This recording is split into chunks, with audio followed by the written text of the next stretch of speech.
How to overcome the crippling, terrifying, bullying anxiety of apologising to someone that you've hurt, whether it's a family member, a friend, usually someone close.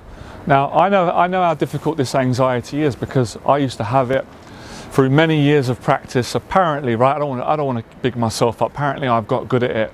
And I've helped a lot of my clients, and I think I've done a video the other day where I gave an example where I got upset with my mum and I left, and then I called her, apologise, and she was forgiven, and we had a great time, and one of you really appreciated that. I'd like to speak more on that because this is an anxiety that I used to suffer with for a long time, and it affected my relationships, and I know that can do to a lot of people.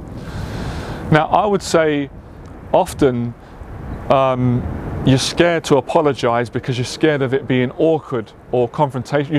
You're afraid of it. You're afraid of the anxiety. But I'd say when you're sincere, people feel it straight away, you know, even if they're angry at you. And it's the right thing to do, and it makes you feel better. So the best thing to do is just be sincere. And if sincere means coming with your stuttering and getting a bit awkward and nervous, and you might not be able to continuously look at the person in the eye because you're going to do it in person, that's totally fine. You know, I think deep down, most people are good, they understand, they're forgiving. It's when you're not forgiving, it's when you're too prideful, too arrogant, too selfish, or you're not willing to let that go, and it just kills you of guilt and shame and a lot of pain, and life's too short. So just be sincere and do what you can. Sometimes you've got to do it on the phone, and sometimes people do appreciate. I've done it. I've apologised to my mum or whoever, a friend, and said, look, I'm really sorry. I shouldn't have done that. And the reason why I done it, you know, even though it wasn't right, it's because I'm going through stress at the moment, and I took my stress out on you because this is bothering me. But I shouldn't. It's not right anyway. I shouldn't have took it out on you, and it's tortured me, made me feel terrible. And usually, it totally resolves that horrible feeling that you have, because it's a horrible feeling to have, especially with your parents or friends. And do you know what? This is good character. Who taught me this growing up? Well, many people taught me, definitely my dad. My dad taught me this from a young age. You've got to give credit where it's due. And he said to me, you know, part of being a man is standing up for yourself, but it's also apologising when you've done wrong to the next man. And obviously I've learnt these from my nan, my mum, and it's something instinctually that I've done. So it doesn't make you weak. When people start getting into the space that I'm angry, or I shouldn't have said that, but they made me angry. Well, listen, you're not strong by not saying sorry.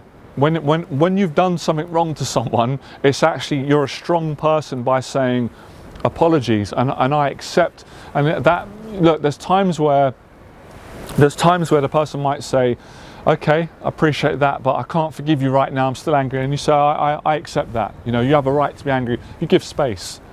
Let the person calm down. And it's so important. And these are things that can save relationships.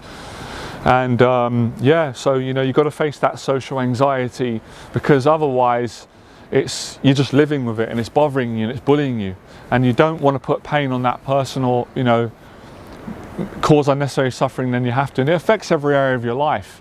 So you can use that in the work, in any environment, in the workplace. And I think, you know, when you start running a business, especially in my industry and coaching people, you've got to learn these things. You know, there's times where, and again, it's also both ways. If someone upsets me, makes me angry, I try the best I can to forgive if they're sincere, and that goes both ways. So there's a time to say sorry when you're wrong. That's being a strong person. That's being a man as well. And for everyone, men, women in general.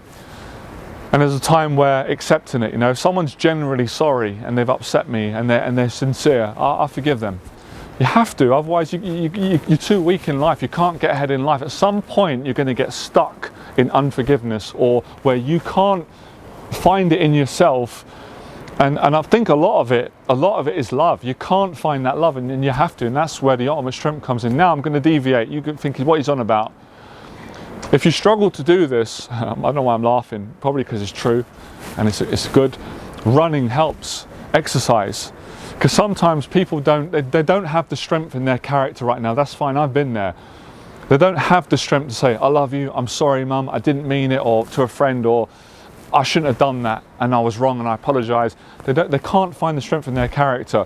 So running and training, boxing, discipline gives you the strength in your character, in your emotions, mentally, to say sorry, and the more you do it, the easier it gets. I've had to go through this so many times in client sessions, have uncomfortable conversations to tell them the truth, when I know sometimes I've got to tell my clients the truth and they're going to get angry at me.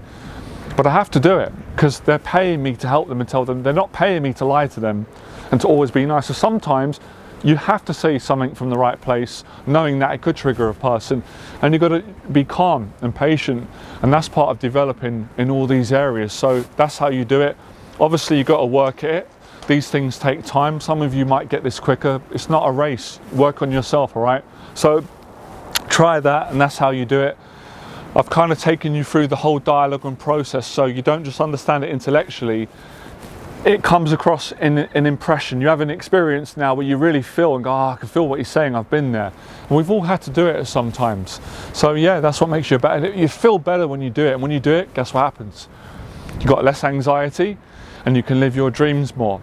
So like I said, my goal on this channel is to help more sufferers who've got an anxiety disorder or anxiety in any area to still go out and live their dreams. I'm living proof I'm doing it. I've got an anxiety disorder just like all people that follow me, my clients, but I choose every day to win the battle and not let it stop me enjoying my life and being the best person I can be and helping other people and just enjoying simple things, all right? I'll speak to you soon. Have a good weekend. Bye.